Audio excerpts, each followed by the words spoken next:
Hey, welcome to a special kind of impromptu episode of the Hills Have Nerds. I'm Josh, and with me today is Aaron. Say hi, Aaron. Hello. And Cody. And this guy. Yep. And we're here, and Lee was going to be here today, but Lee has fallen a little bit under the weather, and we were going to record our January episode today, but we've decided to postpone that recording, and instead of Aaron, Cody, and I decided we get together and just do a little extra discussion piece here, a little extra discussion episode to release alongside that January episode, because we weren't doing anything better tonight. We already planned to sit in a room and record, and we can at least get the three of us together to talk about something. And what we decided to talk about today is the tabletop RPGs that the three of us are currently playing. So what adventures are we playing? Who are we playing them with? What characters are we playing? What systems are those in? And just have a little discussion about what we like about them, what we're not really digging about them, like that. We're going to try not to go super long for this episode, but that was the plan with the spooky specials, and they ended up being an hour and a half anyway. So we'll see. We're going to talk until we're tired of it and go from there. Cool with you guys? I was about to say, just like those 30-minute episodes. Yeah. The spooky specials were... Now listen, I had every intention of us just doing like 30-ish minutes. Yeah, like 20 to 30 minutes of that just to release out. And then Cody and Lee recorded theirs first and told us... Yeah, and said, oh, well, we went for an hour. And then me and Aaron recorded, and we were like, well, we can go for an hour or whatever, because if that's what they did, let's do that. And we went for an hour and a half. Something like Maybe that. you should have had us come up with a list. Yeah. Of things. I think it would have been better if I had everyone come up with a list of things to talk about. Yeah. Why would we do that? I don't know. It would have... Only some madman would have somebody. Me and Lee sat down and was like, we're just going to have to quit talking because it's like, we can go for an hour on just this one topic. Oh, yeah. So. Well, that's our FLGS episode, which should have came out by the time you're getting this, but hasn't released yet, is, that's almost 2 hours again. That's pushing it with a lot of time. And there was still a lot more room to cover on how friendly local game stores are ran and just the ins and outs of that, and Nathan was awesome with all the information he shared there. So hopefully you guys out there have enjoyed that episode and dug that. We'll try to hopefully that came out just before Christmas. If it didn't, I'm sorry. Blame Travis. It's Travis's fault. Travis giveth and Travis taketh away. Thus is the MO of Travis. It's a circle of life. It's a circle of It Travis. moves us on. Circle of life. You're welcome. I'm trying to let you keep doing that. Dude, Mickey Mouse can come break your legs with a bat. Fair use doesn't happen here. Oh. He's going to come break your legs. Yeah. We don't mock the mouse. Speaking of the mouse, we got some Disney adjacent stuff coming up after this episode in January for you guys when we talk about the MCU. So that should be fun. But today, so we're going to talk about the games we're in, the games we're playing, and we there's a lot of overlap here. I know Cody and Aaron and myself are in 2 different campaigns on 2 different gaming systems. Aaron and myself are in 2 others, technically 3, but I think the third one's kind of on like an indefinite hiatus right now. We're playing that. So what do we want to start with? We got Pathfinder First Edition, which is Aaron and myself. We're also part of a Call of Cthulhu 7th Edition campaign, which is Aaron and myself. We have our Pokemon Tabletop Adventures campaign, which is all 3 of us. And then we have the Steinhardts, which is a D&D 5e campaign that's all 3 of us. What do we want to start with? I guess you want to start with Pokemon? We're all in that one? Yeah, okay. So let's start with Pokemon. Pokemons. So what is our... So Aaron, tell the fine people at home, what is Pokemon Tabletop Adventures? What are we playing? Well, I have no clue. We've been playing for a while, and I still don't know. That's why I asked. I'm the only person that's read the rule book. I mean, it's just... I've tried to do it. I can. It's Pokemon, but tabletop. You roll dice instead of having the Thank you for computer that. do all the math for Thank you for that clarification. I mean, I don't know what he wants from me. Yeah, so we're running a Pokemon tabletop campaign, and just to kind of reiterate for anybody that's listening and doesn't know what tabletop is, so we're talking paper and dice, Dungeons and Dragons stuff, the realm of pretend or what have you. You can go back to episode 2, our episode with our good friend Pat, who we'll talk about. He's involved in a couple of these. Or episode with our good friend Pat, where we talked about tabletop RPGs, what they are, how to play them, and so on and so forth. And we're not going to get really bogged down the mud with what they are and the history of them or anything here today, just the stuff we're playing and a little bit of the rules and what characters we're playing and what we're thinking about it. So, for our Pokemon system, and it is, the Pokemon system is the only, like, purely homebrew system we're running, right? Like, even Steinhardt's is built on the D&D 5e engine. Yeah, it's the 5e supplement. Yeah. So Pokemon Tabletop Adventures is purely fan made. I highly suggest it to anybody that is interested in Pokemon role playing. It's really good. It's not overly crunchy. And so when I say crunchy, what I mean is it's not like numbers heavy. You know, you're not crunching a lot of numbers. That's where the term, if you ever hear the term crunchy, that's where crunchy comes from. Like, you're not crunching a ton of numbers to play this game. It's not super. I'm right on that, right? Like, that's where crunchy comes from. Like, it's not super rules heavy. Yeah. Yes. It is a system where you can. I'm the DM in this campaign. Aaron and Cody are players. And you can kind of build your own Pokemon world. So I created a region called the Trauba region. If anybody's familiar with the Pokemon games, each Pokemon game is set in a different region. Ours is set in the Trauba region. And the Trauba region is this kind of just multiple biome region, just like every other Pokemon world has different biomes. We got some icy mountains in the north, and we have some islands there. And then there's a central... there's a central mountain range that kind of spans in the middle of it, this kind of dormant volcano deal. And they're just playing through it. I had them start them. It has rules set up for every single Pokemon that's ever released. There's 1,010 right now, or more than that now with the DLCs. Yeah, I don't remember how many. It's like 1,096 or something total. 1,096. Good lord. I lost track. There's 151. There's over 1,000. And it has rules and stat blocks for every single one of them. It's got a really sophisticated rule system. It has rules for gaining friendship with Pokemon and the different types of level up methods and all of that. It deals with a lot of... overshot just a little bit. It's 1,021. Okay, I thought it was around. I was just making up a number. It's like 40,000 of those suckers. No, and so it deals... It deals with that, and it's got a really robust system. And it's one guy, from what I understand, that's put all of this together. Guy or girl, I don't know. Person. Yeah, one person. If only there was a gender neutral word I could use.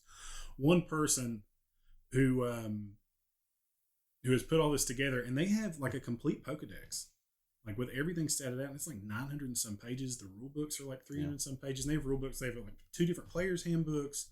They have GM guides, and it's all available for free in PDF format on their Discord. And there is another tabletop Pokemon game called Pokemon Utopia that runs in conjunction with Tabletop Adventures, and it's a different rule set, and it's a little crunchier. It's a little bit more, rules heavy than Tabletop Adventures is. And then I figured we were playing Pokemon. I wanted something lighthearted. We don't have like death in the game and all that. We play enough Call of Cthulhu and Steinhardt's and Pathfinder. We get enough death there. We want something lighthearted so they can go through. So guys, do you want to talk about your characters in that game? Aaron, you want to? Sure. Yeah, I can talk about my character. I begged and pleaded Josh and finally got him to let me do a dragon trainer, and I started off with a Trapinch. That was the one. So see, everybody got 2 starting Pokemon. Yeah, you got to start with a actual starter, one of the starters from the 9 generations, and then another Pokemon. And my only rule I put down was that they had to be a 3-tier evolution. And it couldn't be a pseudo legendary. I'm wanted Tyranitar. And that was it. But- Yeah. Yeah, wouldn't let me start with Rayquaza. I wouldn't. You did get to show down with Rayquaza. We'll get into that. Yeah. Well. Yeah, will. Okay, so tell about your character. Give him a Clutter, who come from the Galar? The Galar? The Galar. Galar? Galar. Galar? Yeah, Galar. The Galar. The Galar. Sorry, The I Galarian. played Red and Blue and then skipped to Violet. So you'll have to pardon, I don't know a lot of the Pokemon names. And yeah. So Galar's from Sword and Shield. Yeah. So I come from that region, and so I specialize mostly in dragon Pokemon. And it took a lot of talking and a lot of Josh talking into getting you to let me start with some dragon Pokemon. Well, I thought what my worry was, and I hadn't read through the rules a ton, and I definitely hadn't read through the stat blocks for all 1,068 million Pokemon, like Cody said there was. Yeah. Only So half of them. I thought like dragon types are normally like super strong, and the game. One of the qualms with the game is that in the beginning, Pokemon hit relatively hard versus the amount of health they have. So if you have a Pokemon that has access to dragon type moves, which I did see those were kind of strong from the get-go, and dragon type stats are pretty decent, you're outspeeding whatever you're swinging at, and you're hitting super hard. And I was like, that may just break the game. And we were running like 4 or 5 people. We're running what? It's you, Cody, Zach. Chris, Zach, and Elizabeth. Elizabeth. Yeah. So there's 5 trainers, and then me trying to herd these cats. Herd these Littens. There's a Litten there. Well, it's not a Litten now. No, it's not a Litten anymore. Its name, what's its name? Beef. That's Elizabeth's Litten's name was Beef. It had such a cool evolution. It tackled that Torque head into the fire and then came back out. That was sick. Anyway, I've interrupted you too many times. But that was my qualm with, or my worry giving you a dragon type off the bat was I didn't want it to break the game. You know what I mean? And then like you're just trivializing every encounter, or I'm having to up the encounter's difficulty to make up for your dragon type, and then everybody else is getting curb stomped. You know, it's a logistical nightmare for me as a DM. They need to get on my level. Oh yeah. Yeah, my Ralts with his 18 health. That's- Everything's like, I just rolled, my average is 13, so. Yeah. For example, sorry. They've balanced. They have balanced the game pretty well. It's not bad. It's all the base Pokemon are pretty balanced. It seems like they have a stats. They had numbers that they put into the stats rather than it just being like, well, this is out of the wazoo. You do get a lot of similarities in stat blocks. Yeah. It seems like they used a point system. That's what I was trying to go for. Yeah. So the way it works for Pokemon, and I don't have the rules here, and we actually haven't played in a few months. So I'm going to see if I remember this exactly off the top of my head. So the way it works is each Pokemon, so Pokemon, you have your attack, your defense, your special attack, special defense, and speed. And every Pokemon has those 5 stats. They are on a value from like 1 to 10, or like 1 to, for the lower, I think it can be up to like 20. I think it's on a value of 1 to 20.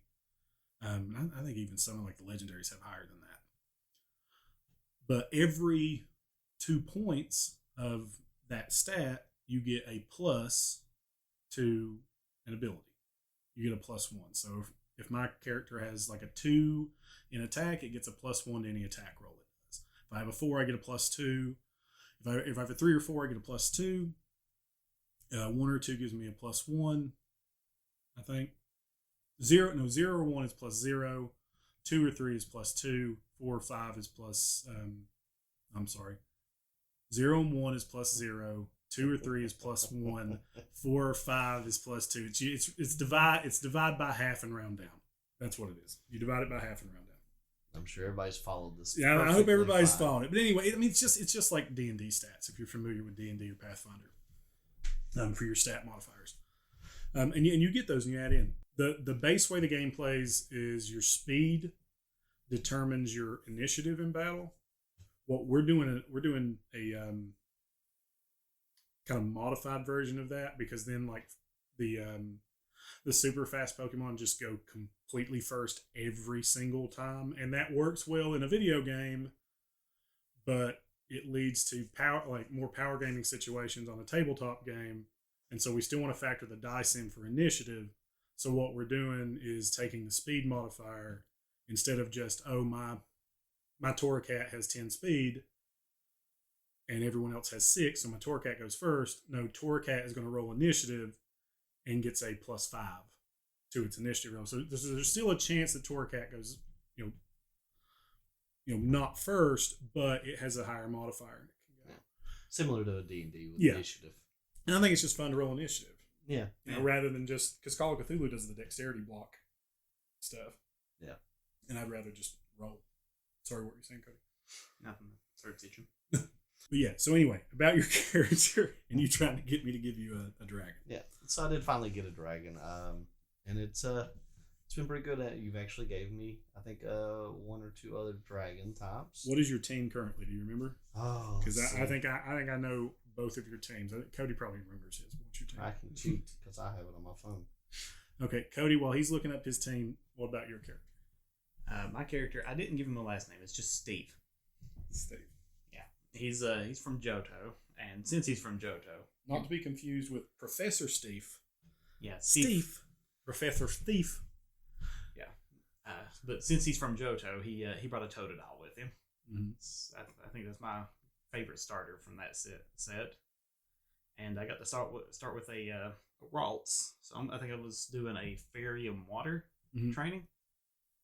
Yeah, I also asked the guys to pick guys and girl, my wife, to pick their 2 favorite Pokemon types, and those are the ones I'm going to kind of like litter, because again, there's over 1,000 of these things, and I kind of need to know which ones they want for me to plot the world with. Litter them with it. Yeah.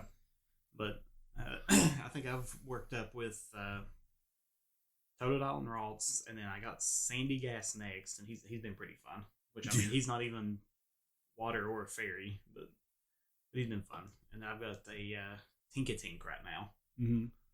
That thing's been fun. And I have a poor little Octillery that is going to live in his box. Octillery. So, when I presented to them, we had a game where it was only what, like you, Zach, and Elizabeth were playing, because Aaron couldn't be there and Chris wasn't there. Yeah. And so I just presented. We just did like side missions, and I presented them some stuff they were in this kind of coastal town.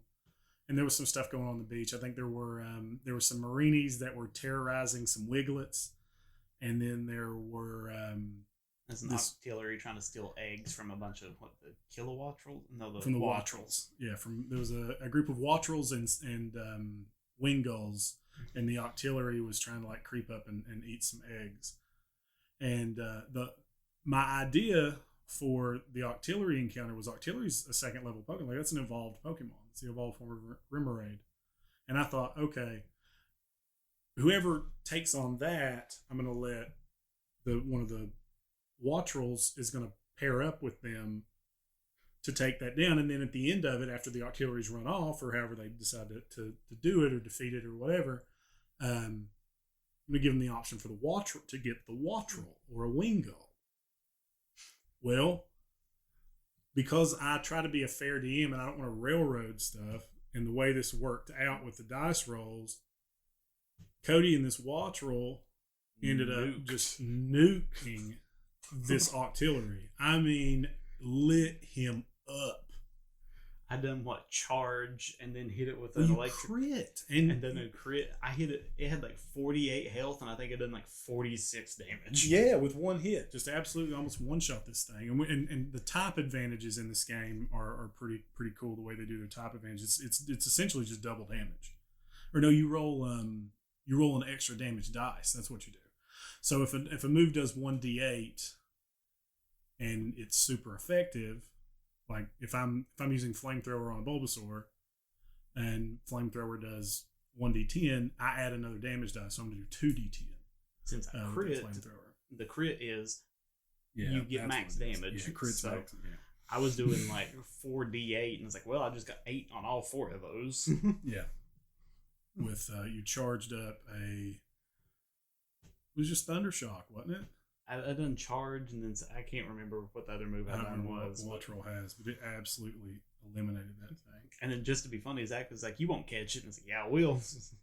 Yeah, and I did, and it's like, "Oh." And they didn't have and the way that does the Pokeball system is on a D100, and it has these different modifiers based on was the Pokemon surprise, was it not, so on and so forth. And his chances of catching it were pretty low. Because they have this was before their first gym. They just had basic Pokeballs, which are like a -5 chance to catch stuff. And no, I think I rolled like a 6. Yep, you rolled really well. And then you have an Octillery that you hate and won't use because it's a monster. It's an absolute monster. It is. It would have one-shot Rawls if Rawls didn't have teleport. Oh, if you had because the first gym was a fire gym. If you'd used the Octillery in that fire gym, Brand would have been just absolutely destroyed. It'd been sad, but Totodile worked it out. It's fine. So what's your team? What team are you rolling with right now? So you have as far as using Ralts and Totodile, I think both evolved now. Did Ralts evolve? Yeah, Ralts evolved to Curlia whenever we done the event outside. Whenever it was holding up the barrier. Okay. Oh yeah. And Totodile evolved into Croconaw, thank you. I kept wanting to say Crocodile, and I was like, that is absolutely not right. Croconaw. And whenever I was fighting the gym leader, he had a water gun blast against a Quilava rollout. Yeah. Yeah, Quilava was rolling out into it, and he powered up and evolved on there. And that's the way this game goes about like the level up of evolutions. Is it encourages DM discretion, player discretion. Like if they've been playing for a little bit, and Aaron's like, man, I really want to evolve my Trapinch. Like, what can we do to evolve my Trapinch? And then it's up to me as a DM to kind of like set something up to make that happen, or and give like cool thematic moments. It presents more moments that are like Pokemon anime-esque than it does like video game-esque. You know what I mean? Where two Pokemon are clashing together, and one to overcome the odds evolves in that moment. Whereas in the video game, nothing's going to evolve until the end of the fight, after it turns its XP. But this, they evolve in these pivotal moments. Yeah, and that's what we're trying. They won't even evolve until the complete battle is done. Yeah. So it's much more advanced than that. So Aaron, do you remember your team now? Yeah. Okay, what's your team? I have my Trapinch. Mm-hmm. Old trusty. Yep. Trapinch. And then I have an Applin that you got me. Yeah. Well, you caught all these, but I ain't give any of these to anybody. I caught. Yeah. I have my Grookey, which I started out with as well. Mm-hmm. Then I have a Hakumomo.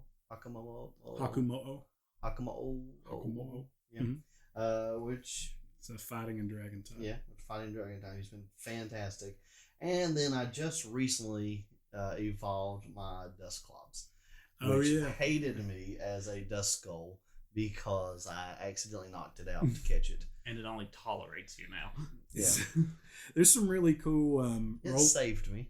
It did. There's some really cool role play interactions you can get in this game, in the way it handles Pokemon catching. Because if you battle a Pokemon and knock it out and catch it, because in the games you can't catch a fainted Pokemon, but in here, in this game, I think technically rules are you're not supposed to catch a fainted. I think you can catch them. I'm trying to remember if rules is written let you catch them or not. The rules said you couldn't, but we changed it. So. Okay, maybe it just hates you. Yeah. So what we do now, because I think it's dumb that if I knock it out, it's a lot easier for me to hit it with a Pokeball, right? That makes sense thematically. But what we do is we set their friendship down to 0, and so that means if I battle something and I weaken it and catch it, then okay, it's cool. It's like, oh, we had a good battle, whatever. And if I surprise it, if you guys like sneak up on it and challenge it to a battle that it doesn't want to fight in and force it to fight, when you catch it, it's not going to like you that much. If it wants to fight, because these are, this is dog battle, dog fighting simulator. Some of these dogs like to fight. In real life, dogs don't like to fight. Don't do that. Don't be a dog fighter. But yeah, if the Pokemon knows you're there and knows a fight's about to start, it affects their loyalty after you catch them. But if you knock them out, and then you catch them after you knock them out, their loyalty is just 0. And that means every time they come out of that Pokeball, they're just trying to run off. And there's all kinds of really cool, role play opportunities with that, with Aaron trying to like track his Duskull down because every time it came out, it would run off. It would. It Yeah. would. It don't like you. I didn't use it a lot because it didn't care for me. So, but you eventually forged a little bond with it. Yeah. And you took it on. So what was the situation there where it evolved? Oh, the evolved situation? Yeah. You mean the situation where I got cheated out? We're going to talk about this? Cheated out. Yes. Okay. All right. Let's talk about this. All right. So. Well, I know we've done this one, so we can spend a little bit of extra time on Pokemon because there's not going to be a ton to talk about in Steinhorns because we only played one round. Pathfinder, and then the stuff with just me and you, I figured we wouldn't talk a ton about because Cody. That's fun. Yeah. So, a Rayquaza showed up. And being the dragon trainer that I am, of course I had to go challenge the Rayquaza. Yeah. So while everybody else was, we all gathered people up and was gathering them to safety. And That's the barrier that my routes evolved holding up. Yeah. I did participate. I actually went and got people out of the water. Yeah. That was in the water. So I chased a man and beat him up in an alley. It was a Team Expanse member. That's the evil team in the Trauba region. So just a little bit of just baseline what's going on in Trauba is these guys have shown up to start Pokemon adventures in Trauba, and they met each other, knew each other, whatever, and they started a Pokemon adventure. They met the professor at Starport, and then went on to Sunstake City, which was the first gym and the first contest hall because Cody's The coordinator and that, but yeah, it was more for like a music performer. Yeah. That's what my character would be in. And I'm an ace trainer. And Aaron's an ace trainer. And then the classes are really cool in the game. But now what's happening is there's been these big kind of disruptions. And they've been experiencing these big like explosions. And then there are legendary Pokemon there. Josh's fan fiction. Kind of. I mean, that's what it is. That's exactly what it is. Yeah. Yeah. And then there's an evil team that keeps showing up where these legendaries are showing up. And so you had an encounter. Your first encounter was what? Mewtwo in a forest who was confused as to why he was there and what happened. He wasn't immediately aggressive or anything. Josh also made him the champion of this world. And the champion is the champion. He's not modeled after anybody. He's not modeled We're going to talk about his name is your online tag. My gamer tag. Yeah. Wink. That's his name, but that's okay. That's pure. I just drew a name out of the hat. Oh yeah, just random. Just random. Now the hat was filled with the word "wink." It's all right. His Tinkaton and my Tinkaton sat there and spun hammers together. They did. I beat him, so it's okay. But anyway, so that's happening, and after their first gym battle, there was an explosion outside, and they all ran out. And then this is what Aaron's. Yeah. So and the explosion after was we've saved all these people. I ended up getting people out of the water. So everybody started running to the center that they were all, gathering people to protect. And of course, being the dragon trainer that I am, I have to go challenge the Rayquaza. So I ran to the Rayquaza away from the party. You climbed up a fire escape to get on top of the building. I climbed the scaffolding. The city gym leader and Wink, the champion of the region, were fending the Rayquaza off. Yeah. Yeah. And I came because I'm an ace trainer, dragon trainer. I can help. So I went up to help. And that was the D-Bag McGee, the Andres Gwynn, the villain. 100% not villain. The villain. They think this guy's the villain. He's not. Andres Gwynn did what? Gave me a Master Ball. He gave me a Master Ball. He did. He gave me, I want to point this out. He gave me the Master Ball to go, and he was like, hey, use this on the Rayquaza. And I was like, cool. And he let me ride his Honchkrow, wasn't it? Yeah. Yeah. Yeah. He let you pilot his Honchkrow through the treacherous Rayquaza field skies. And I made some words. You made some incredible rolls. Yeah. You really did. And I told him going into this, because this was not part of what I had planned, and he was very adamant we were gonna, and again, I'm a DM and I'm like, we'll just roll with it and see what happens. I did some outstanding acrobatics and piloted through these big windstorms that Rayquaza was, and those big rings, those big his hyper beam. Dragon Pulse is what he was using. He was using Dragon Pulse, and you were navigating through the rings of Dragon Pulse and dodging hyper beams. Yeah, and I was doing great. I did fantastic, and I missed one roll. You did miss one. And I told you before that I was like, this is deadly. Like this, we don't do death in this, but this, what you're wanting to do here is dumb and deadly. Which is my middle name. Yeah, and you had your Duskull out with you on the Haunch Crow for some reason. Was the one you chose, the one that hated you, which he had gotten Duskull on his side by that time. Duskull was still apprehensive, but didn't hate him. He didn't hate me. He just wasn't fond of me. He more just tolerated you. So I rolled one bad roll, and that was me falling off of the Haunch Crow. And as I was falling off, you let the Duskull evolve. He didn't have any hands. His Duskull was just got those little floaty floater.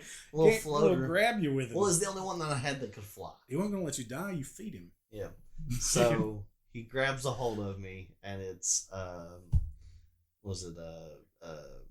Dusclops. Yeah. Evolved into Dusclops. Dusclops, and he pulled me back on, and then I continued to impressively navigate through.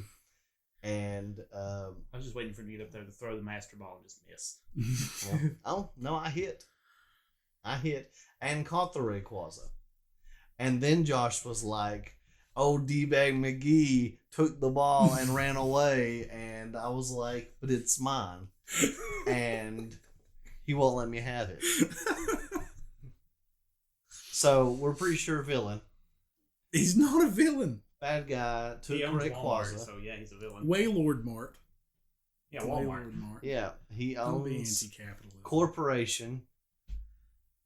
Team Expanse with the corporation. Team Expanse has been attacking Waylord Marts for insurance money. Why would he attack his own business? For insurance money. I don't know. You were just gonna have to play more to see, and we're gonna try to play Friday. Yeah, maybe so. If everybody can. So we're gonna see that. Okay. Cody, any thoughts about the system? Just any thoughts about the system from you guys? Or? I mean, it's cool. What do you think? The only issue I have with the system is you mentioned earlier is like the health pool, because there's a lot of characters. We doubled the health pool, didn't we? Yeah. You started adding 10 per trainer. Yeah, that's what we did. 10 per trainer level. But it's because things hit so hard that the trainers level up independently. Yeah, it's like Ralt's going up to Gardevoir. I had like 18 health, and then whenever I evolved, I had 24. And it's like, okay, cool. I'm gonna evolve Pokemon. I still get one shot. Yeah, it's their health values, I think, is a little off on some of them, and I know they had to lower them because the Pokemon themselves don't have a high health value in the games. Yeah, but since everything's hitting so hard, it feels a little bad on that end. Yeah, I think the point is where late game you're taking, and if you have a bunch of people at the table, you have a 6 Pokemon team. You have 3 people with 3 to 4 people with 6 Pokemon apiece, and they all interact and act as like characters do in D&D or something at the table, and that's a lot of interaction. That's a long battle, and we saw that with our first gym battle where everyone took the gym leader on individually and only used 3 Pokemon, and it still took 2 4-hour sessions to get through 5 people going against that gym. Yeah. So we're gonna do some different gym battles going forward, but battles. Yeah. Just some health mitigation is like my only real complaint with it. But I think that's why the health values are low. But it still feels like I missed one roll and my Pokemon's dead. Like it's complete. I screw up one roll and I'm done. Yeah. Or you get one lucky roll and I'm out. Like and so we've added 10 health per trainer level to the Pokemon you train to try to buffer that a little bit. And the gym leaders and stuff I factor in like they are of whatever level when they go up against them to give them a little bit of a buffer too. But yeah, I've had a lot of fun with it. What do you think about it? Yeah, I've had fun. I've enjoyed it. Like it, Cody? Yeah, I've had fun with it. Yeah. And you incorporated the essentially the hero point system with our gym battles. Yeah. And hero point, I mean, that's something from 5e. Yeah. Where it's and I know Pat uses it in Pathfinder, but it's a 5e mechanic because it's inspiration points. Yeah. How 5e uses it, and it's just it's a point system you can amass, and we just use one per session. I give them a coin, and they can spend that coin if a friend's in battle to cheer them on and like give their Pokemon some bonuses, or force the opponent to make a reroll, or let their friend do a reroll, or cheer to help a friendly Pokemon come out of a status effect, or they can spend their own token for a reroll. Yeah. Or to like heal 10 HP from a Pokemon. Something like that. It's just something to, while one person's battling, the other people at the table can be part of it. Yeah. So we can interact as well. Yeah. Okay. All right. Anything else about tabletop adventures? I'm good there. There's a Discord for this, and I'm going to link to this in the show notes. And I highly suggest anybody that is interested in this, check it out, and feel free to holler at us on Facebook or the email, which is going to be at the end of the show and in all the show notes for all of our shows. If you have any questions, comments, concerns about trying to run that for yourself, we're more than happy to help out and give advice for any of these systems. All right, so let's move on to Steinhardt's. So this is our D&D 5e modular that we're running. Yeah. And Cody, I'm going to let you take over on it.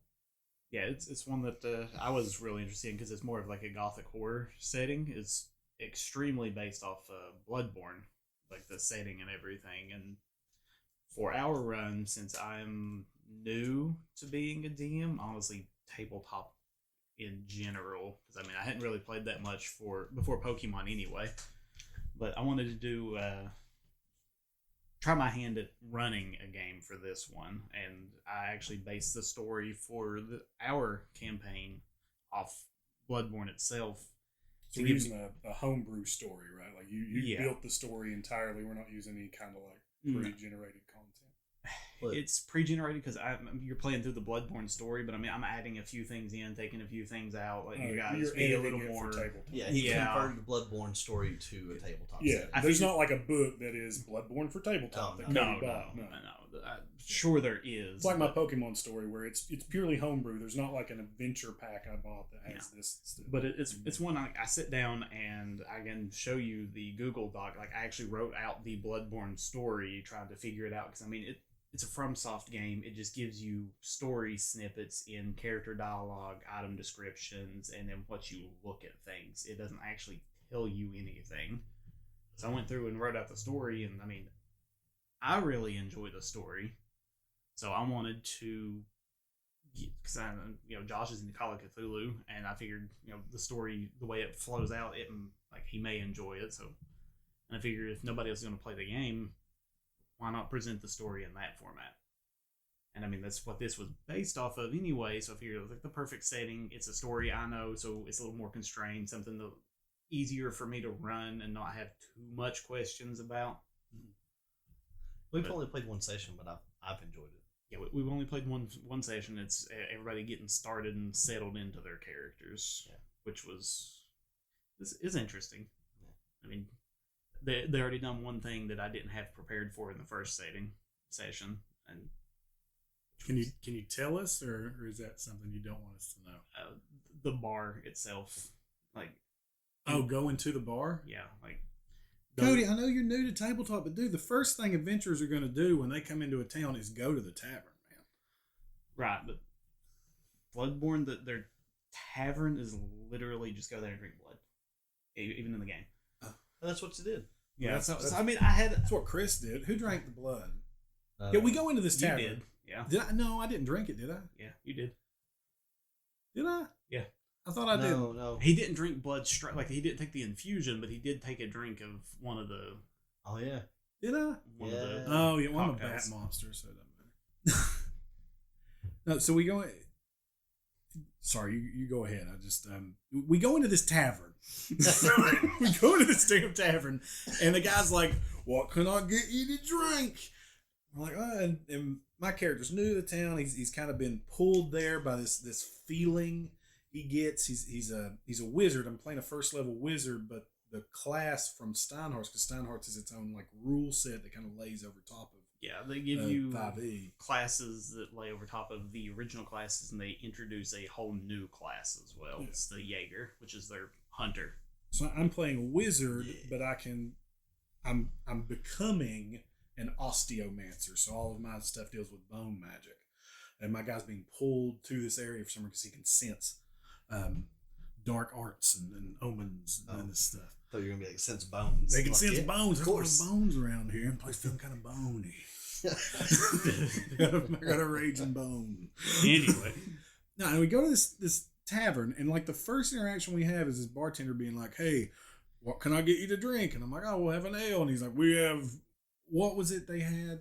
they have alcohol there, but they don't really sell a lot of it. They usually just mix in blood with everything. Yeah, it's blood. It's just a mixed legitimate in blood. Yes. And we were like, "Well, where's the blood come from?" And where did the blood come church. from?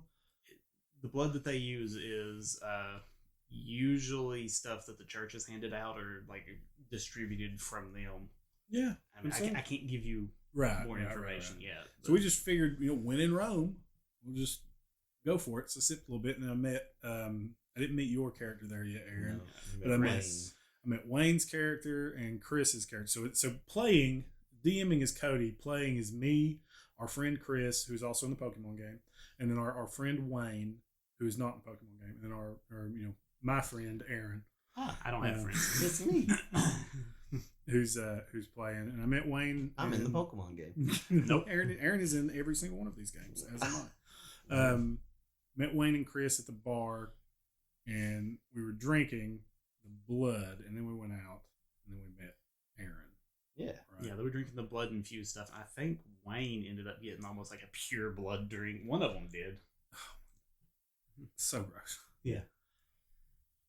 Is that like a Bloodborne thing? So in Bloodborne, like, people just like go down to Food City and you pick up a 6-pack of Blood Light? The item description for they have Bloodweiser? there's an item in it called a blood pungent cocktail, and the item description for it was, I don't remember exactly what it was, but it ends on, they sold more blood than alcohol because they found the blood to be more intoxicating. This is horrifying. Yes. I'm playing an osteomancer. I deal with bone magic. I'm playing Scourge touched? Yeah, Scourgeborn. Scourgeborn. And I'm this kind of like blind half bat beast. And it's you're being affected by the blood, and your emotions and everything have transformed you. Yeah. Well, my character died. He was killed. Yeah. And when he woke up, he was this. Yeah, I'm trying to figure out why and that's the backstory for my character. Trying to figure out why I am this now. this thing now. Okay. And I kind of understand, I guess, where the Scourge things come from, but like seeing the little battle we did kind of shook him a little bit. Trying to figure out what he's going to become? Is this going to happen? So on and so forth. What about you? What's your character? What do you? Come on. Well, I'm glad He's you're so excited about this. I love my character in this campaign. I do. I am a 7 foot tall. My race is the mannequin, but I'm essentially a 7 foot tall suit of armor, and I belong to the Church of Healing from here. So I was full in support of everybody taking the blood. Everybody, the blood's good. And we are doing. It might be. I don't know. We are doing, Everything seems dark and foreboding in this world. well, yeah. I mean, like they even mentioned how the blood does most of the healing. It even enhances people's abilities to help them on the hunt, to hunt down the Scourgeborn that are showing up everywhere. So I'm in full support. I was created by the church to help with the hunts by the workshop of. It was the workshop. You weren't necessarily created by Ludwig, but it was Ludwig's his workshop. It was his workshop. Yes. And Ludwig's like the main hunter. Like he's the hunter He was of hunters. No, that's somebody different. There's Not a person who hunts down hunters, but he's like the top Like he's the main man. He is the church's recognized hunter. Okay. Yes. He's like he's the inquisitor or whatever. Essentially. Yeah. Okay. And so again, like your race you are playing in this. So if anybody's familiar with 5e, like a dragonborn or an elf or something, Aaron's race is mannequin. A mannequin, which is kind of like I think they call them iron forged in like 5e. I think they call them like iron forged or something other. Yeah, I know what you're talking about. Yeah, but I'm like a golem essentially. I'm not a real person. I'm a suit of armor. He's Pinocchio. Yeah. Yeah. I'm a living suit of armor. And I use a spear and shield. So, and I was created for the hunts, and we have annual hunts. Even though the church is daily hunting, we have an annual hunt. Monthly hunt, where everybody participates. And that's where we started our campaign in. And I was encouraging you all to take the blood and participate in the hunts. Yeah, and I guess for anybody that's not played Bloodborne, the whole idea is there's this city, it's Yarnum, and that's where we're playing at here. And this healing church has discovered blood that, when given, will cure any ailment or disease physically, with no exception. Like, they found there's no disease that can live in it. The only thing that it can't cure is a broken mind, because that's something entirely different. You know, but it'll cure anything like that. Like, even like if you fell and like shattered your spine and was no longer able to walk and came in and took this infusion, now you're fine. You can get up and walk again, type stuff. So it was like a miraculous cure. So everybody was taking it. And Josh and Wayne wouldn't accept the blood. Yeah, we didn't accept the injection. Well, I already drank. Yeah, but you would. We just wanted to give you injections. I accept just random injections all over the place. Well, we explained it to you. It was blood in a syringe. Yeah. Here, I found this on the ground at the Hillbilly Days. Inject this. Found this in the porta potty. The church. You know what the healing item she gave you is? Huh? You know what the healing item she gave you is? What? A vial of blood. Well, that's different.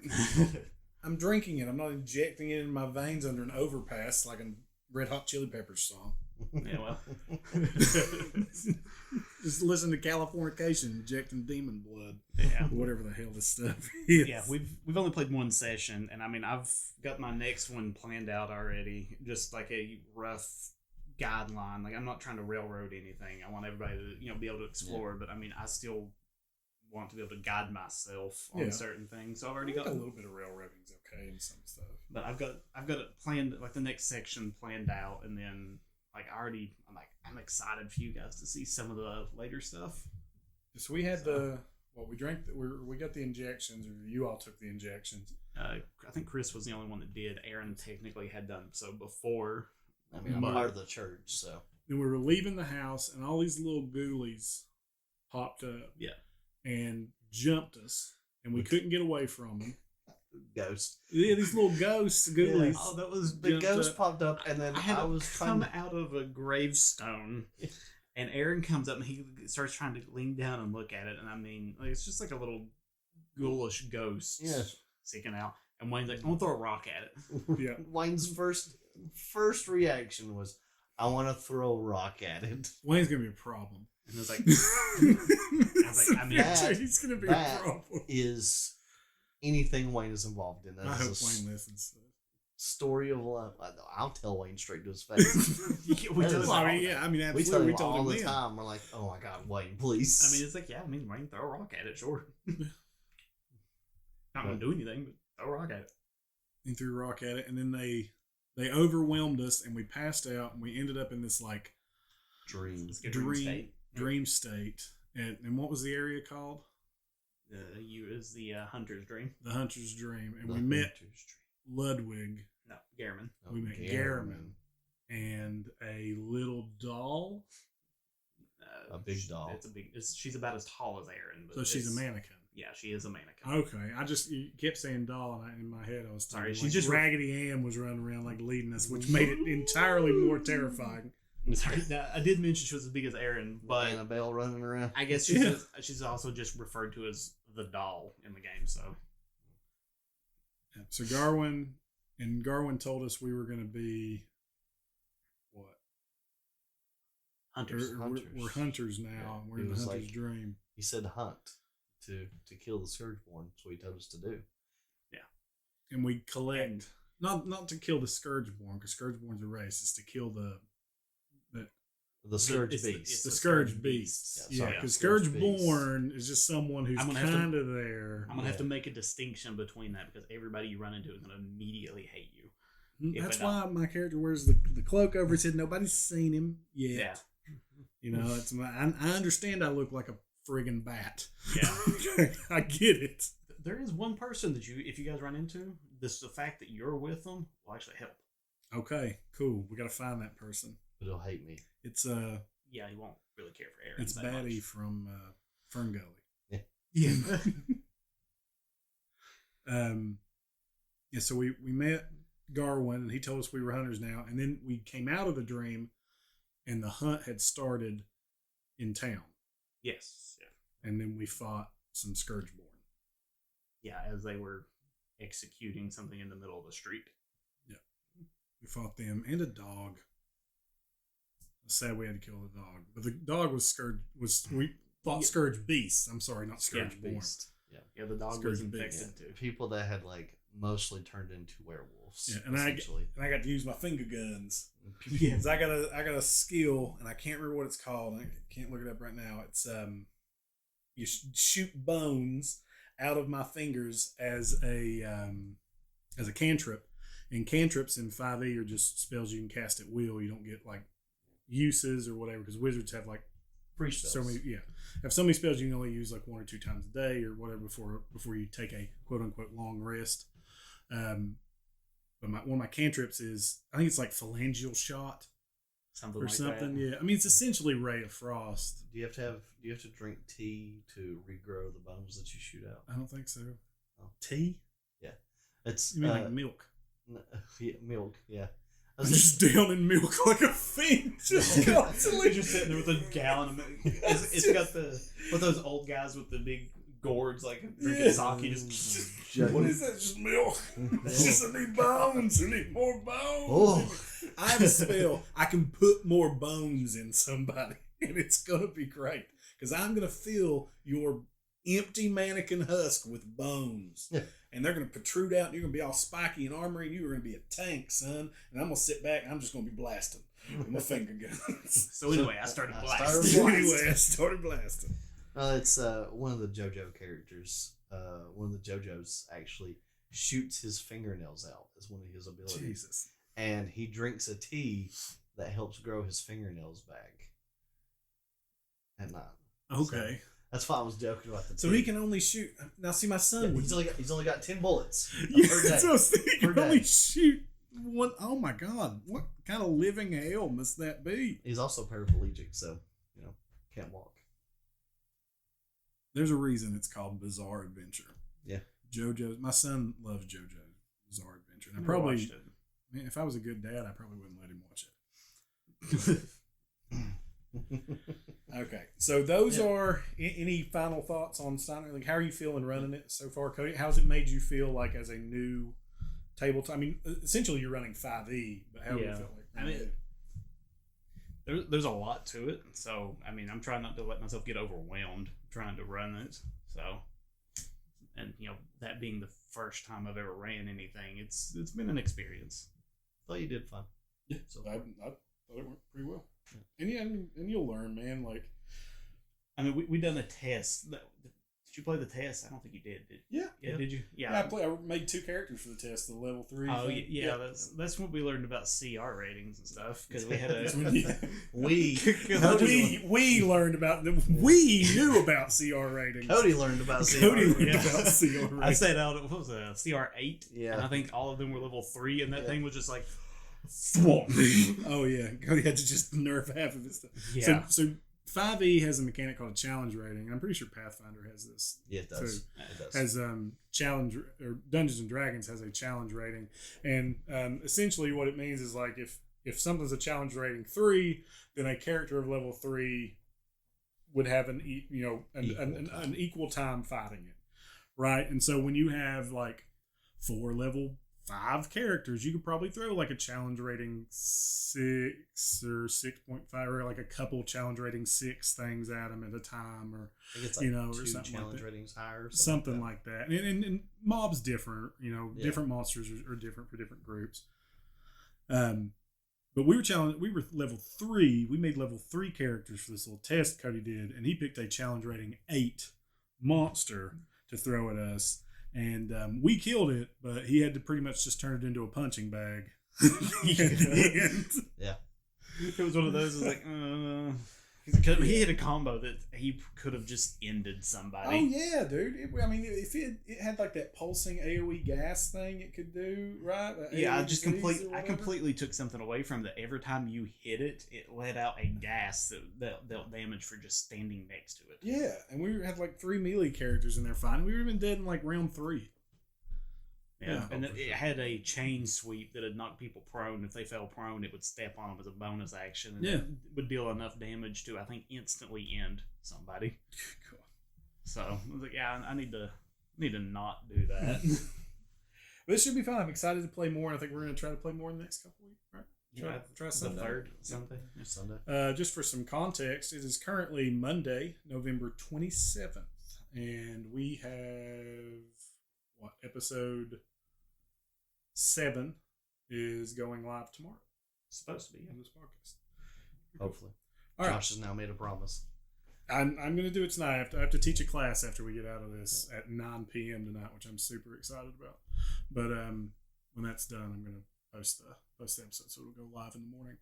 All right. So let's. Anything else we want to say about Steinhardt's? I think we've said. Nothing. Yep. Did we talk about the Jaeger class and what the Jaeger does? Oh, well, no, we didn't mention the Jaeger at all.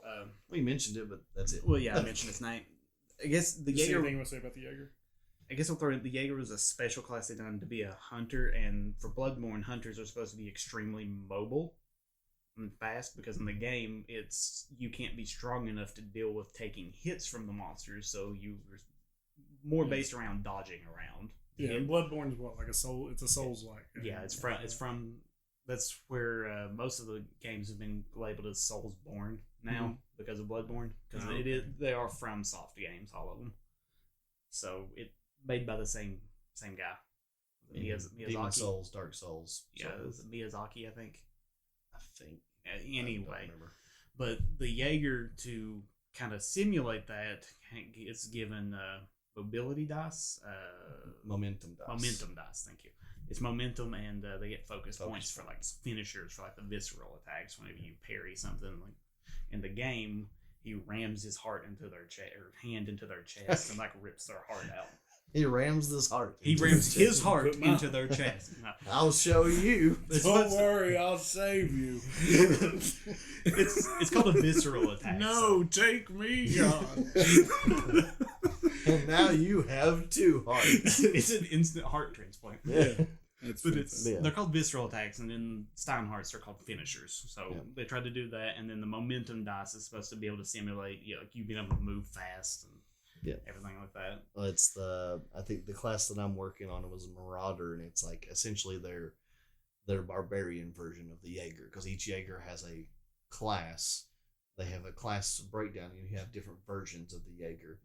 And the one I'm going to is the Marauder, and its momentum dice allows it to basically do like a whirlwind attack, and it uses all of its momentum dice to hit everyone around it. That's cool. And it just does a massive amount of damage. There is one that the momentum dice lets them exit combat without taking any attacks of opportunity. Yeah. And if they end combat next to something, they gain that momentum dice back. Yeah. Okay. I mean, because like dashing is a thing you can do in 5e. You can exit combat without, you just use your action to dash. Yeah. And you don't incur attacks of opportunity, which I think you retreat. Does D&D have attacks of D&D 5e has attacks of opportunity, but it's only from you have to disengage. You have to disengage and set back, or it doesn't have 5 foot steps, is what it doesn't have. If you take, you're confused with Pathfinder. Yeah. The For this one, though, the attacks of opportunity only work if you use your move to step out of. Yeah. So if you get pushed out by somebody else, they don't get an attack of opportunity. You can run circles around somebody in 5e, and there's no attack of opportunity. Whereas in Pathfinder, if you move more than 5 foot around someone, it incurs an attack of opportunity. If you move 5 feet within their more than 5 feet, their reach, that's 10 feet. Yeah. You can step out with a 5-foot step. Yeah, but this one's like you have to use your movement. So anything that pushes you or pushes anything causes you to move. So we were triggering attacks of opportunity, pushing that thing all over the place. Because me and Aaron have been playing a Pathfinder game with our dear friend Pat from episode 2 for what it's been going on. It's been going for about a year now. I think we started it, but we started it after last Christmas. So we started it this year.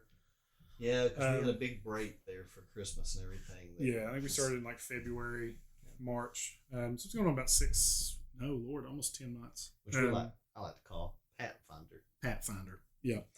And so this is actually a good segue into this. And we're going to do pretty quick for these two. Yeah. We're through because we just crossed an hour, and I think a little bit longer and we'll be done. Yeah. Excuse me. So Pathfinder.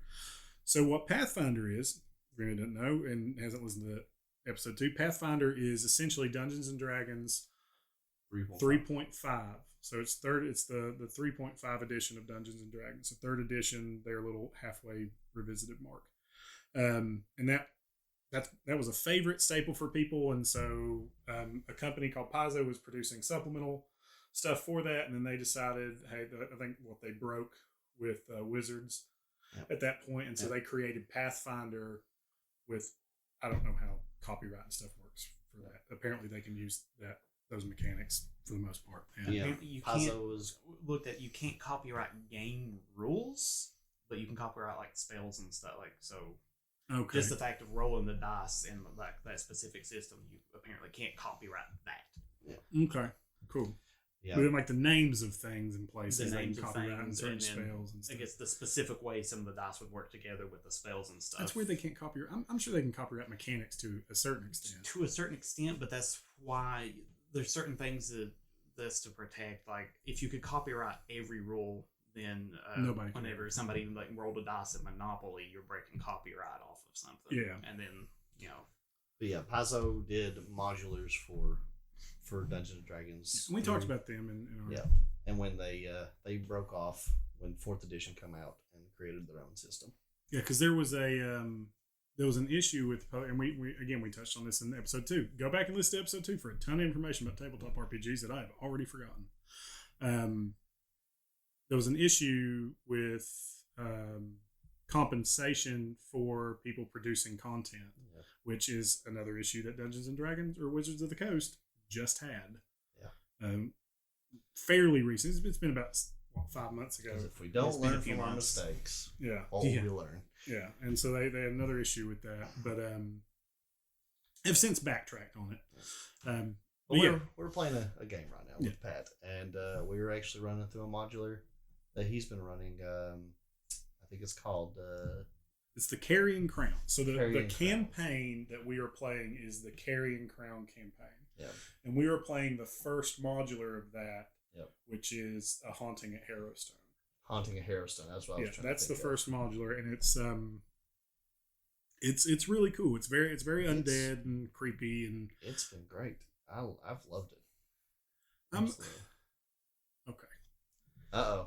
I love it. Okay, I'm having a blast playing it. Plug your ears, Pat. But man, we play so much. Like we're doing the Eldritch thing with Cody. I play so much Call of Cthulhu. I was really hoping before we started this, and I'd mentioned it to Pat before we started this campaign. I know he wanted to run it, and I'm having a blast playing, especially a paladin against all this undead stuff. Mm-hmm. But I was really hoping we'd like do something like dragon centric, and like plains and nice like lush places, and that's not, we're in ye old Slovakia analog, or like we're like the Transylvania analog in here. We're like doing the Ravenloft, 5e's Ravenloft setting. And it's just everything's so dark and dismal. It's so dark, and there's undead, and necromancers and liches, and it's cool. I have loved the hauntings though. Hauntings are amazing. Yeah, that's a lot of fun. I love the one that my character got caught in.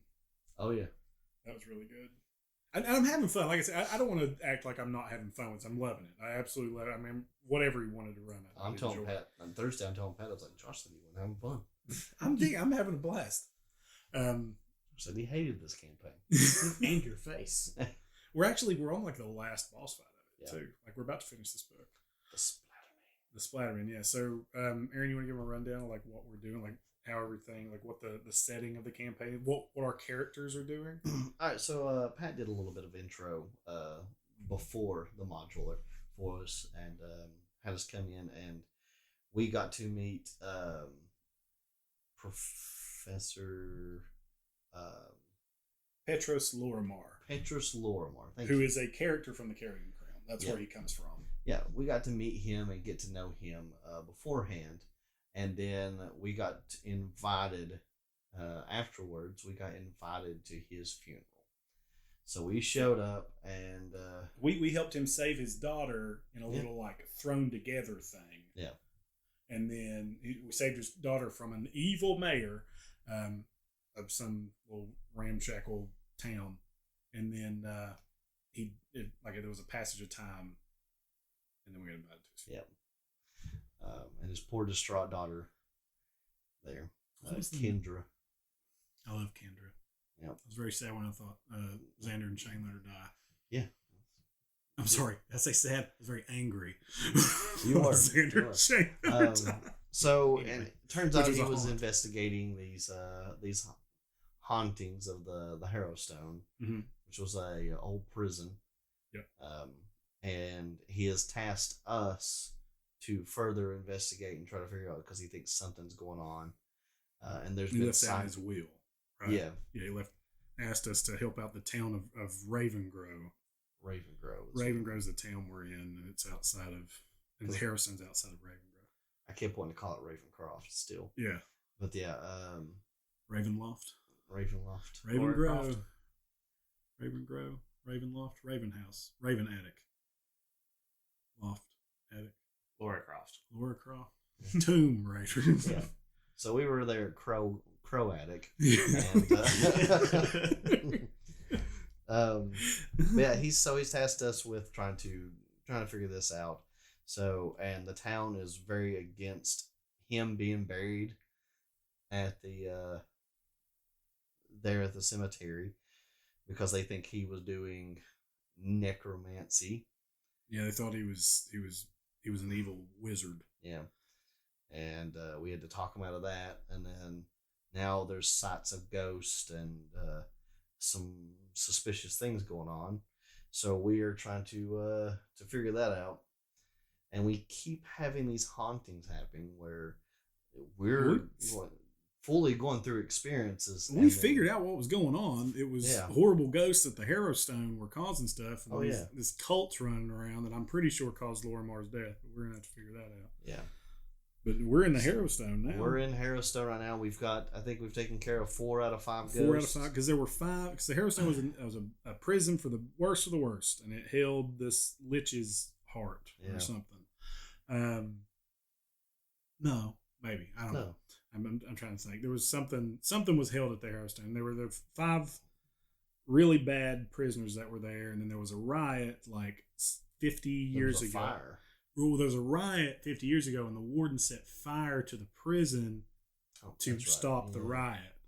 And so that's the history of the Harrowstone. And then they saw this like Reaper walking the ramparts, and then there was the ghosts of the 5. What are they? The Harrowstone 5. They had like a name. I don't remember. Splatterhouse 5. The Splatterhouse 5. Splatterhouse 5. Yeah. Oh Lord, who wrote that? Kurt Vonnegut. Kurt Vonnegut. Splatterhouse 5. There's the Splatterman. Yep. Who's the wizard that makes people explode. You had the Lopper. The Lopper's the dude with the axe that cuts their head off. He's the one we just beat. And that was a really cool fight where like every damage he would do would leave a bleed. And at the beginning of whoever was bleeding's turn, it would heal him for however much they bled for. And that was a really good fight. You had the dwarf with the hammer. Ipsen Crutchcudgel. Ixpen Crutchcudgel. That was his name. You I had think. Father Charlatan. Father Sharp. Yeah, that was the evil priest. Yep. And then you had the flautist. The piper. The piper. The Piper of Ilmarsh, who we never got his name. We got the Splatterman's name, but I can't remember. Rusty Shackleford or something. Yeah. /slinger. The hash slinging slasher. Hash slinging slasher. Slip Slash slash. slinging. Slash. The mash bringing. The flash springing, ringing, the crash dinging. But yeah, we've got these, and we're on our way to fight the Splatterman, which Father Charlatan led us to believe that the Splatterman was kind of behind everything. Mm. And every time we seem to defeat a ghost, part of them kind of absorbs to where he is. Yeah. So we're finding them. We kind of know where we think he is. And every time, like Aaron said, every time we beat a ghost, like a portion of them erupts and billows down the hallways towards this one. And we've intentionally left him for last because, well, we assume he's the boss and we're going to fight him first. Yeah. But we found all of their like torture instruments. Yeah. Yeah. And we've been using those. And what character are you playing? I am playing Cludbugs, the Goblin Gunslinger. What does a Goblin Gunslinger do? I go pew pew with my gun. Cody, has he told you about his pickle sack? Yeah. Told you about his fucking pickle sack. My pickle sack, I put chalk in it just recently. He's got a sack. And he mentions it, and this is completely make-believe. This is made up. This man chose to do this. It's not like, oh, Goblin Gunslinger's got to have a pickle sack. So he's like, I got to roleplay around this. Aaron chose this completely to have a pickle sack. Yeah. With a goblin. And you have rats in it. No, that's a different sack. That's a different sack. Yeah, that's you different. did rat sack. Then we found those rats, and I was like, Pat, he dips his pickles in the rats. I was like, I want to take one. So no, I got two. Pickles and chalk. And we found the rats like weeks ago, and we joked about how it was just a stew inside of this sack. Dude, whatever these satchels are made out of to keep from leakage happening, like Glade or Ziploc needs to get in on this now. Who says there isn't leakage? Oh my! You're not allowed to ride on top of me anymore. So I'm playing a Minotaur Paladin. The name is Korgorf Palehide. And I started off as just a warrior. I was going to go barbarian, but Korgorf, after the events with the evil mayor, was so turned to pursue the teachings of the goddess Iomedae, goddess of the sun and righteousness and wars, to try to take down the dark magic they saw the mayor using, and so then pursued the path of a paladin. And Clubbugs is my little goblin buddy, and we kind of came to meet in the same town that was welcoming for everybody, Heartleaf. And he rides around on my back. Yeah. While we charge into battle. Yeah. But I think we're gonna have to stop that with the pickle sack. We've often tried to get Pat to let us like have a mount on your horn so I can have my like little turret. We need to do that. I think that would be cool. That was my idea. Is like we can set you up to where you're like this Gatling gun on my shoulder. Yeah. Yeah, there's got to be rules for that. We can figure that out. Yeah. So, all right, just go ahead and do the Avengers thing where Bucky picks up Rocket and just starts spinning with him. The ropes just shoot. I threw him through a window. Yeah, and we had a rope for safety. Yes. So Josh was going to throw me out. No one's going to laugh at this besides us. Josh was going to throw me up in this window, and I ran back inside. I was like, hold on, and I got a rope and I tied it around my waist. And tied it. I was like, just for safety. That was it. That was it. That was the whole thing. Was it tied to anything else? I wasn't holding it. It was just he just tied it around himself and was just coiled up next to him. He was like, why'd you get the rope? For safety. All right. Hooked him up in the window. Well, then you ended up using the rope. It's fine. Yeah. I tied it. We did use the rope. We had to tie it to the bed so I could climb up. And then it was like, it scooted across because it's a Minotaur still. Yeah. Oh Lord. I don't know. When I play this campaign, I try to do the most goblin things that I can think of. Oh, you do. You spent an hour and a half of a session high as hell on. The color spray. The color spray. And, yes. In the potion shop, he ran into a whole big puff of color spray and just- was just blown out of his mind. He was tore plumb out the frame, boy. Yeah. And froze, and the ability of color spray freezes you. So I was just like froze in the back with my hands up in the air. I was like, and everything was slow motion. Pat was describing it in slow motion, this powder flowing down. And I was just grabbing stuff and throwing it in the air. These more different, like, alchemist powders. And I was just throwing them in the air. And it was the color spray. And I was just stunned. Stoned is the word you mean. But in my but outside I was just froze. But in my mind I was just throwing this stuff everywhere. It was so good At super speed. Yeah, but we're that's what we're playing there, and we play every Thursday on that. Yeah. And we're about to finish the Haunting of Harrowstone book, I believe. I think with the death of if we can get the Spider-Man taken down, I think. I mean, it seems like that would be the end of it. Yeah. I genuinely haven't read anything but the Haunting of Harrowstone other than I read the back of the book. Josh cheated. Yeah. Read the story already. Read the back, the little synopsis when it talks about Lorimar. Is that what you're gonna say when we find Spider-Man? I read your book. I know exactly what. Let me tell you what your stat block is. Yeah. Know what gets you. That's another.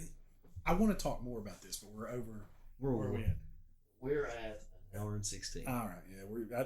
I have a lot more to say about that. We should do a wrap when we finish. Yeah. We should get Pat Do a wrap up. and do like a wrap up. Yeah. And get like Rick. Oh, We that'd see be it like Ricky and Shane do like a wrap up of the campaign. I think it'd be nice. All right, so we're not going to talk about the Dresden Files one. It's what was it? Weston is a Weston Games Weston D6 Games system. system. We were playing Dresden Files with Pat before Pathfinder. It was just a lot of fun. It was like a grim, dark, urban fantasy type deal. I was playing a gunslinger. Yeah. Like Dresden Files. Like think Dresden Files or the World of Bright. If you've ever watched the movie Bright, where it's like modern world, but there's Vampires. fantasy stuff happening. Yeah. Blade is Blade. actually a pretty good analogy. There's that, but there's like fairies and shit too. Anyway, all right. So our Call of Cthulhu. Supernatural. Yeah, I mean, That's kinda. what I was I saying. mean, there's fairies and dragons and supernatural. Yeah, supernatural. Yeah. That's what I was saying when I said supernatural. I meant the show Supernatural. Oh yeah, 102%. Okay, so we will skip over to Call of Cthulhu. We'll spend the last 15, 20 minutes on Call of Cthulhu and be done. Okay. So Call of Cthulhu, we are playing Call of Cthulhu 7th edition. We are playing a little mini campaign that I've devised that is essentially a group of like 3 or 4 one-shots that I've kind of weaved together with this narrative. Aaron's playing. My wife Elizabeth is playing. Aaron's girlfriend Brittany is playing, and my son was in for the last session. I don't know if he'll be in the next one. And then our friend Jordan played in the first one. I don't know if he'll be the next one. We kind of had them kind of come in and out. running through this. Interchangeable. No, he's not playing Savage Rage. No. Yeah, No no Savage Savage Rage. So what's your character in this one? I'm trying to remember what his name is. His name is Jeffrey. I can't remember. I think it's like Walter or something. Walter Mack. Yeah. But he's just an average Joe guy, I think, in this one. He was just a normal guy. So they essentially the setup to this one was they all woke up in this corridor. Yeah, you guys all woke up in this long dark corridor, and there were like 3 other people there with you, and you didn't know who they were.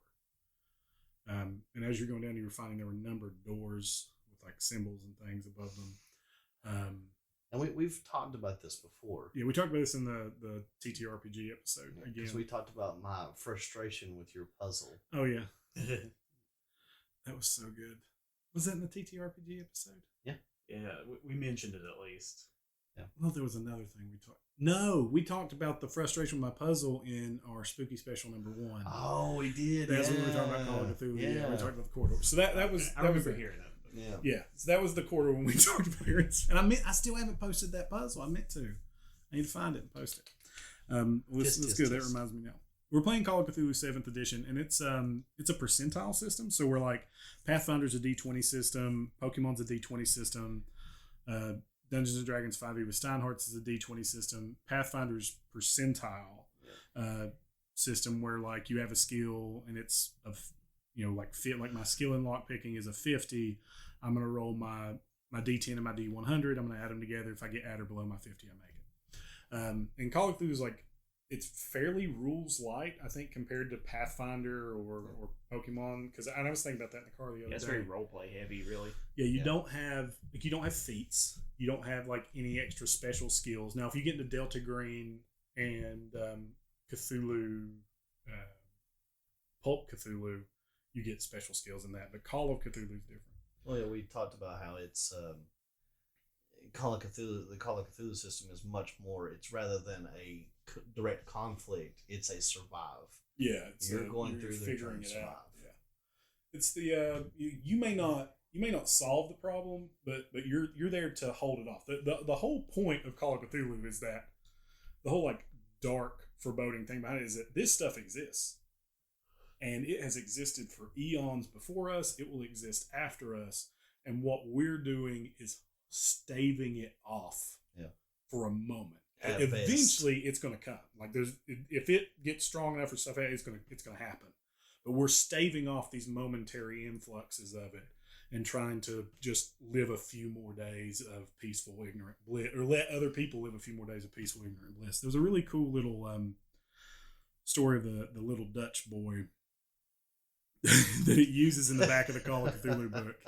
And so it's the little Dutch boy is there's a dam that overlooks the town, and the little Dutch boy is next to the dam, and there's a crack in the dam, and he sticks his finger in it.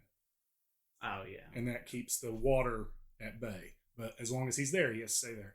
But Call of Cthulhu is like that story, but there's a shark on the other side. So every time he puts a digit in, the shark bites it off and the hole gets wider. So he has to put something else in, and the shark takes that.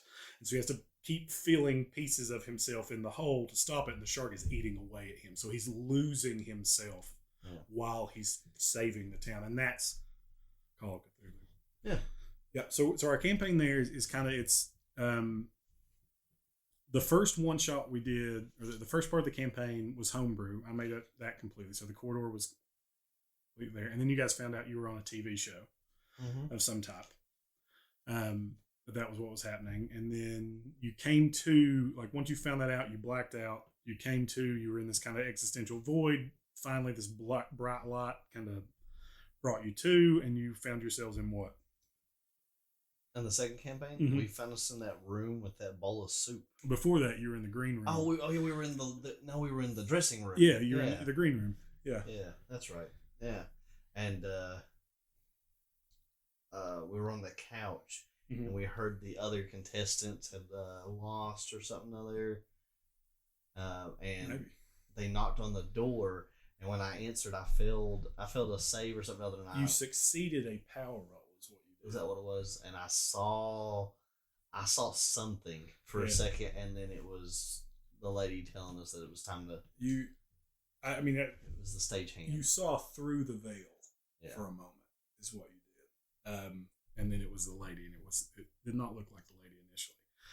And then you found yourselves after another brief moment of feigning. Where? That's where we found the room with the 4 doors and a bowl of soup. Yep. And so this a boiling bowl of soup. It wasn't boiling. It was hot at the time. It was getting cold. It was bubbling. So that scenario we ran there was not homebrew. I kind of edited and added in it is a homebrew scenario, but it's a Japanese scenario because apparently Call of Cthulhu is huge in Japan. It is the biggest tabletop role playing game in Japan. Call of Cthulhu. It's bigger than D&D in Japan. But it is a Japanese scenario called Poison Soup. It was pretty cool. What do you remember from it? I remember Riley freaking out about the microwave, and I remember Brittany throwing herself into that thing's mouth. And so you were in you woke up in a central room with a table with a bowl of soup, and there was a note that said, must drink poison soup. Yeah. And we found several notes. I remember we went to the library, and we found... There are 4 doors. There's like a northeast, west, and south door from here. we found the library that had the different books. I guess I should say there's probably going to be spoilers to this. I should have probably said that at first. So that was a spoil, like the homebrew stuff we can't spoil, right? Because it's ours. Yeah. So I don't know if we spoiled anything for Haunting a Harrowstone. A little bit. We talked about the ghosts and stuff, but who the ghosts are. Yeah. Yeah. So slight spoilers for that. Slight spoilers for the poison soup. After we've talked about them. I highly suggest anybody run the poison soup. It's a lot of fun. It can end really quick. Yeah. But this one didn't. It did not. It did not. So what'd you guys do? I remember Elizabeth and Brittany went into the kitchen, and me and Riley went into the library and looked around. Mm. Riley messed around with the candles a little bit, and I looked through the books and found all of those notes that told us pretty much how to solve everything. We just had to kind of piece it together. That was one thing you guys never did, is you never took the book out of the library. Yeah, it told me not to, and I was like, it said not to take the book out, so I did. Out of all the time for you to actually listen to a warning, whoa. If you take the book out of the library, the door is essentially a dimensional shambler, and it is like a mimic, and it will attack to get the book back in the library. And you guys never at one point took that book one step out of the library, so you never knew. Never knew. That door was just fine. It was just a door the whole time. The other door had the giant snake thing, the hunting horror behind it, which had the statue of Ganesh or Gatanathoa. Which had the tablet, which had the credits on it. Chalgnar Fawn, not Gatanathoa, Lord. Chalgnar Fawn was the Shenandoah. Shenandoah. Yeah. Blue Ridge Mountains, Shenandoah. Yeah. M. Night Shyamalan back there. Yeah. And Chalgnar Fawn. Snarf. But that was where we opened, and Brittany thought what she thought she was going to do was I don't know what she thought she was going to do. I know exactly what she thought. You gave her those. She got those silver. Oh yeah, silver she got stuff. all the silver stuff from the kitchen. That was going to kill it, and she thought she was going to be, it was going to eat her, get up, and she was going to stab it from within and kill it. And what really happened? Like some type of suicidal Ahab. Yeah, it was Drax. Yeah. It's weaker inside its stomach. That's true. But it's not wrong. Yeah. So, and Elizabeth, we all tried to save her. Elizabeth had a hold of her, and she was like, "No, I can do this." Leaped into its mouth, and just died. We talked about this on the spooky special. So. Yeah. She talked about this this weekend. I'm glad she enjoyed it. Yeah. That's awesome. So, and then after that, we pretty much pieced it together that we needed to eat the soup while it was hot. You had to find the poison. Oh yeah, we did have to find the poison. Eat the poison soup because the soup initially wasn't poison. That's right. We had to find the poison soup, and it took us forever to find a very simple answer. The poison was in the light bulb above the soup. Yeah, big spoiler there. So. We finally just the poison was literally in the light, like this light bulb above us. If the poison was in that, and they started in a table like this and decided to go through all these doors, but it was up in there. But we did find a little girl. You did. She was a good girl. Yeah, a good girl. Who you gave Brittany to to play, and it was my favorite because she couldn't talk. Yeah, so deaf or mute. She was mute. So. But we did finally get the soup and poison it, and it was cold, so we had to heat it up. And Riley was controlling the microwave, and he was like a guard from like the 1800s or something. No, he was from the 1980s. One thing that you guys have been piecing together over here and have been dropping clues for is that your timelines are different. Yeah. And you saw that I made a point of it with Riley's stuff, and I know you guys got that in your notes. Is Riley is 100% from a different time period than you guys are, and he didn't know how to use the microwave. And Josh was like, "How long are you gonna put it on?" And he was like, "I don't know, like 3 minutes, or it was like 3 or 4 minutes or something like that. We were like, how long you putting this? We just need to warm it up a little bit. Oh, my poor baby. And I'm gonna put the soup in here for 15 minutes. This whole time we have a time limit. There was a time limit. There is a time limit on it. on when to do this. There's a legitimate 3 hour.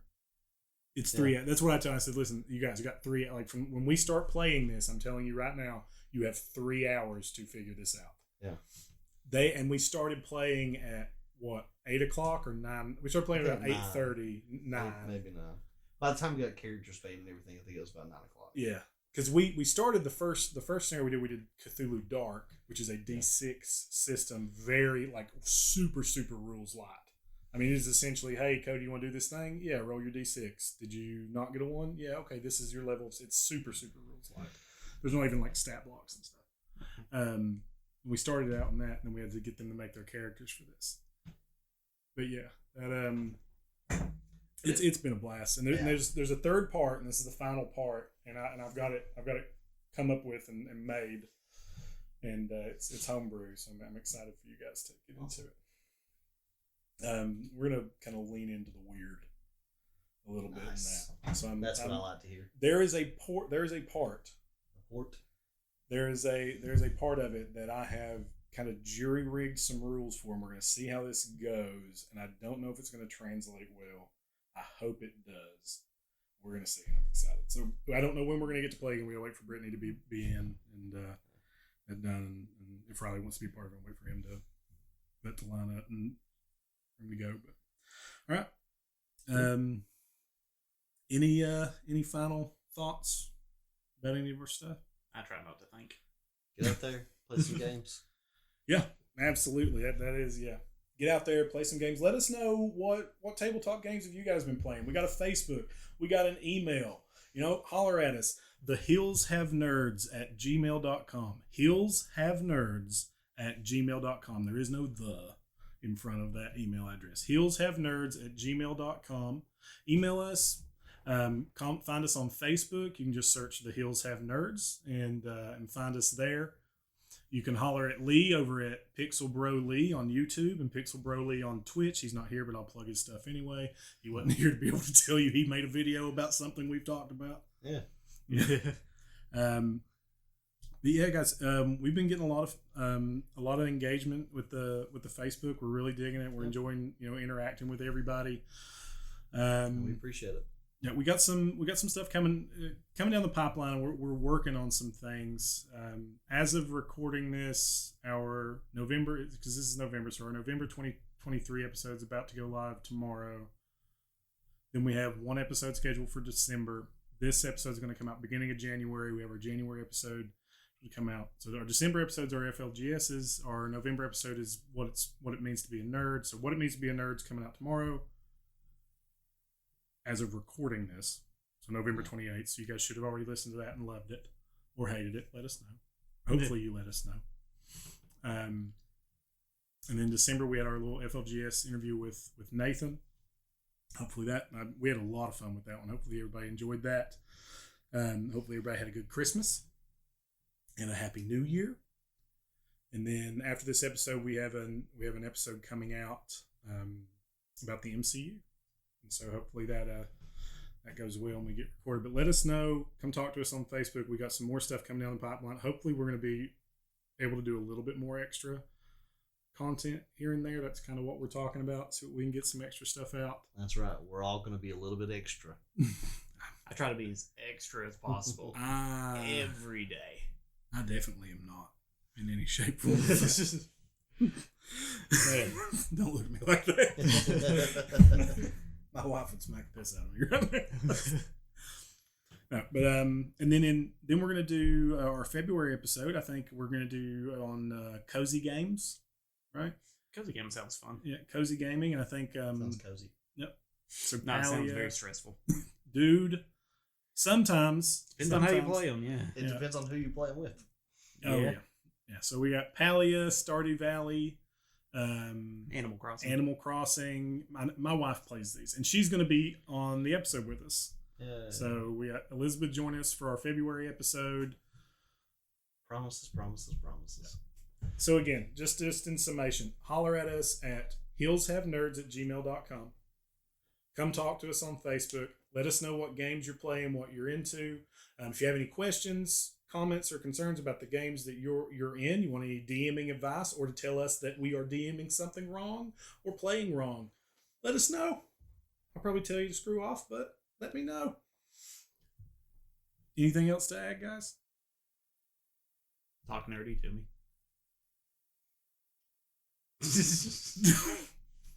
There you go. Jesus Christ. Yeah, we're done. All right, go see Lee. He's got a YouTube.